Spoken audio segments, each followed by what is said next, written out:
Whaafeilo e atu I lau mai mo whaafonga I lunga o TV TALA'LASI ma le tio TALA'AWI I le tai au le nei o le asoGafua o le amatanga fo o le nei vai aso o tātou au lia I le alofa ma le anga lei o le atua. Ai alo mai e tātou tala mai Samoa nei a wa fo I le so. E mo ate tātou tala ua toe nei o se anga o na mai alo leo le ngaluenga o le malaiwa a le le faleolo. Mai le te tau whaailoa ina, se tasile nei o ngaluenga tele o loo whaatino ai I te tono le atunu. O le vai asa o mawai, na se ai le au whaasana lau ma le au tu stala le ngaluenga, ma tūlanga o loo tutoe ai mai se ai, pe fia se leni le malo saina o loo whaatino ai le ngaluenga. E tu sama le tolu se lau fast full miliona yen le tau au whai, o loo whausi ai le malaiwa ale le faleolo, tu sa lea ma le 5 miliona tala Amerika, ai tu sale ma le selau 5 miliona tala Samoa. Ua whaino mai, o le maasina o Aparila o le tausanga nei, o le atala aloa I ai le whaau ngā ina o le malaiwa ale le faleolo le atunu lau tele, mai o atu fo I le aso, ua mai a umanga luenga o lo tau wha mai aina nei. Se I vanga na ai, le whaio Arrow Bridges, ma le toi whaio le awala e tūlau ele aiva alele, ona o le ngā luenga lea o le atina e whaatupe ina mai, e le whale tupe o le lalangi, e ese mai atina e o loo whausia le malo saina I le taiminei. Na whaalia le li pula le malaiwa alele, o loo solonga le lava mea uma, ma o loo tuli mata ia le fo ia I la tau le whaatino ina o ngā luenga saina, ina ia mautinoa, e mautu ma le leile atina e le malo saina mo Samoa. Na whaalia le sunga ia lenji lo na nganga fia I le ngā lulue whaatase ma tangata Samoa, I le whaatino ina o le atina e. Mai e lo na taltanunga, o le a avea le malaiwa ale le Samoa ma taula inga of malanga inga I le ea I le Pasifika, o lenji o se tasi lea o ali I saina, o lo avea ma whaaululunga o le ngā luenga I le malaiwa alele. O le konkarata le Shanghai Construction, le tu sama le selau 5 saina o lo o iai, whapeai ma le ono sfulu a ngā I le walu sfulu tangata Samoa, o lo o whai ngā luenga I le o lo o whai alea ngā luenga tele. E leo tau mati, o le nenga luenga o le asanga whamautu I nā atili e le whai ngā pa a ngā Samoa, ma le malo saina. Ai le ngata I lea, o le a whai ai lea o le malaiwa a le whaavao malo o le atunuu, ma whaamalama whaatawa I ngā Samoa ma le lalangi whafo, whapea I le atina e o tūrisi, le o whai nei mai vitu, o le tamau a inga o le atunuu. Inisio tala, o le maliwa o le presidente o le Samoa Whaafafini Association, ia Sooalo Tootooalii Roger Stanley, I le waweao le astona I le whalema e iulu mo tootua, o se tūlanga whaanoa noa tele lea mo le asosia Whaafafini I Samoa nei, whapeai wo mai e masani ia Sooalo, e le ngata I le Pasifika a o le lalolangi.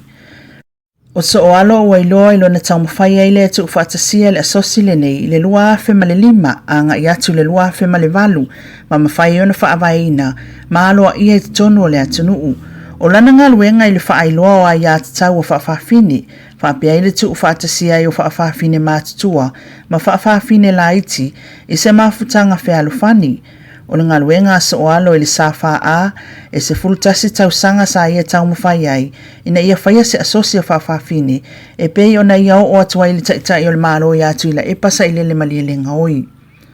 O le tele o onga sa whaatino ma le vaenga o le au whaasalalau, ma tusitala o le naunau ta inga lava o Sooalo, o le malamalama le I tūlanga uma, whaatataulo la tau fo I tu a inga, ina ia titina ai le tau whaifai, ma le upu ese o whaafafine o isi fo I tangata soifua. E maliu ne Sooalo wa lewa fo I tausanga o whea ngai ngase o le tino, ma e uina whaapea e whaafetaia le atua, ua mapu le auso, pe tai o le toatele pe ona vaai ai lunga o le Facebook, le whaanoa no ai, o no le ave ese ai o se tasi o tai le lei ma whinau. O Sooalo se alo I whasino, ia ni utea ma Stanley o le afio anga o siusenga.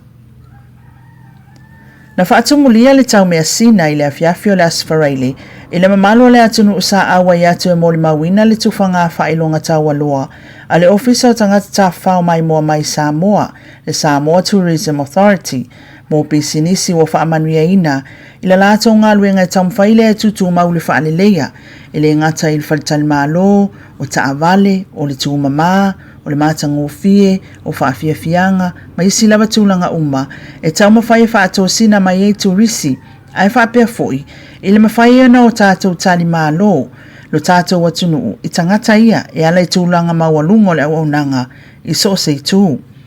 O le whailonga au tū, mo le luafes fulfitu luafes fulvalu le National Tourism Excellence Award na mawalea e le whalital malo le tau mea Sina Island Resort. O isi whailonga e pei o le Best Car Rental na mawalea tau mea Sina Rentals, o le Best Taxi Service na mawalea Raise Taxi Stand, Best Airport Transfer na mawalea Return to Paradise, Best Hygiene Award na mawalea le tau mea Sina Island Resort,